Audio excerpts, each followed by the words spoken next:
Everyone gets into cycling for different reasons. Maybe you have triathlon goals, maybe you just want to get outside with friends, or maybe, and probably the most common reason, you want to get healthier and lose weight. Yeah, but how exactly do you go about cycling for weight loss? And are there specific things you should be aware of? And are there ways in which you can more quickly lose that weight? Well, today we look at cycling for weight loss.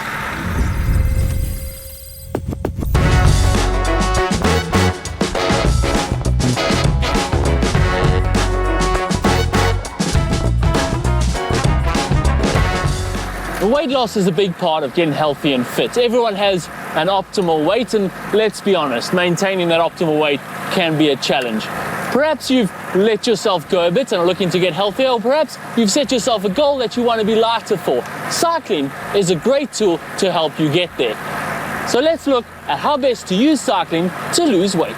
Yeah, so in order to lose weight, you need a calorie deficit, essentially burning more calories than you are consuming in your food. So you can either eat less or burn more, or better, you can do both.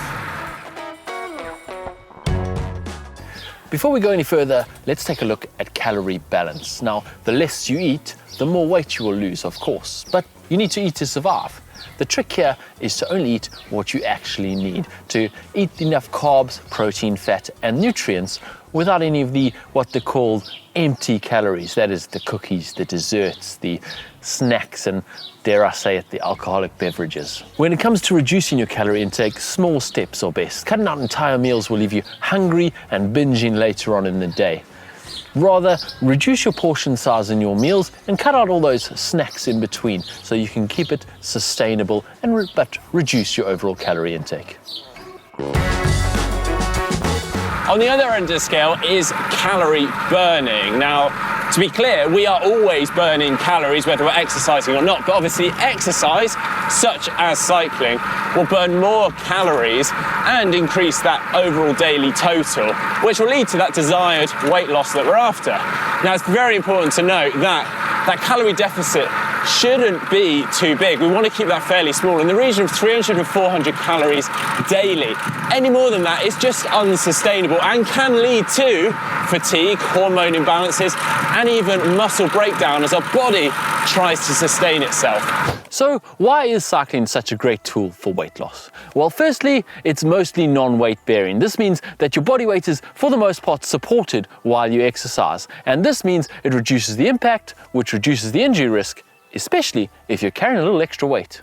It's also something that most people have access to. You can almost ride anywhere you like, and with improvements in indoor training, even cycling indoors can be quite fun and motivating too. Yeah, you can also quite easily control the intensity. You can ride as hard as you like, but you can also just ride at a low aerobic intensity.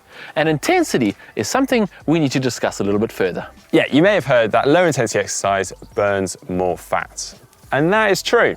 Sort of. See, the slower we go, the higher percentage of energy burned comes from fat, whereas the high intensity exercise we do requires energy fast and therefore relies on carbohydrate, glycogen stored in our muscles and liver.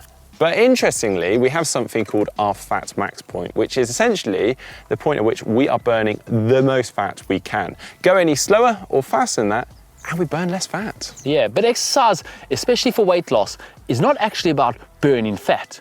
It's about burning calories. And regardless of how hard you're exercising, if you're burning more calories than you're consuming, you will lose weight. Whilst lower intensity exercise will burn more fat, higher intensity exercise will burn more calories overall, and also during the recovery period too. So don't shy away from riding hard. Of course, if you do ride easier, the likelihood is you'll be able to ride for longer, you'll be able to recover faster, and probably reduces the risk of injury. So if time is a consideration, low and slow could be the way. Yeah, we would say that variation is the key. Just don't always go out and ride at the same intensity. Throw in some shorter, harder rides and some longer, easier rides. So with all that said, let's run through our top tips for cycling for weight loss. Be patient, aim to lose weight slowly in the region of 0.5 to 1 kilo per week at most. Any more than a kilo per week and it's likely going to become unsustainable, probably quite risky to your health. Set goals, both for weight loss and for cycling. Short term, like this week, medium term, like this month, and long term, like this year.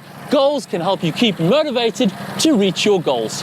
Track your progress. Yeah, I'd advise keeping a logbook of the cycling you're doing each week and also your weight loss each week.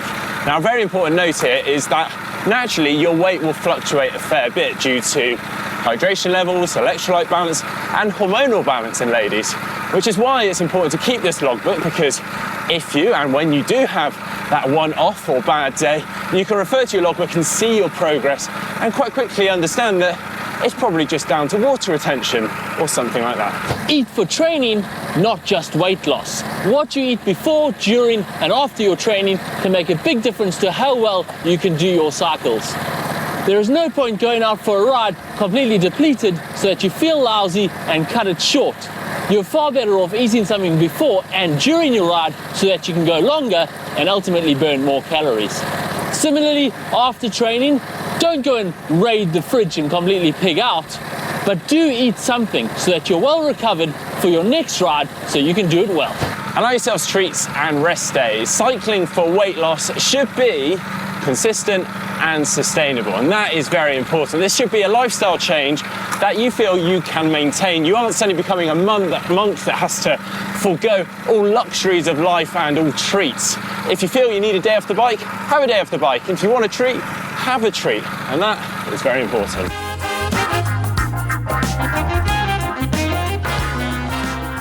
Now, if you're smart about it, cycling can be included into your lifestyle and keep you fitter, healthier, and leaner well into old age.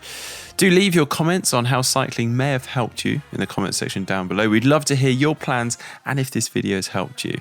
If so, please do give this video a thumbs up, give it a like. Don't forget to subscribe, and see you on the roads.